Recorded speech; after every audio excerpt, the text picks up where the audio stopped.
We are now ready to create an app, but we are going to have to create a data source. We are going to start with an Excel data source. Note, however, that it is better practice to use a SharePoint list or the Dataverse to store data. For learning purposes, it is easy to start with Excel, as most of us are familiar with this. So first thing we'll do is create our Excel sheet as our data source. To do this, we simply go to https://office.com and choose the Excel application from the App Launcher menu.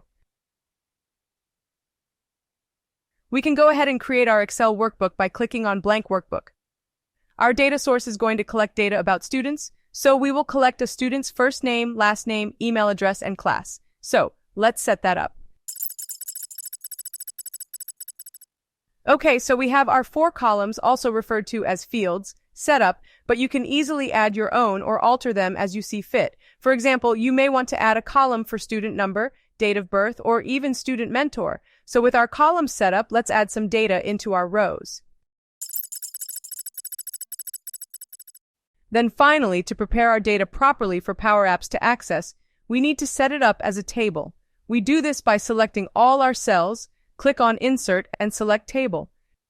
We see here that the option that indicates the table has headers is selected by default for me, but if you don't have that set by default, then go ahead and select that. I then click on OK. It is a good idea to give your table a suitable name, and I do this by clicking on Table Design, which allows me to rename this table over here. So, I'll change the default table 1 to Students. Our data source is now ready to go. We will now go back to PowerApps and connect this data source.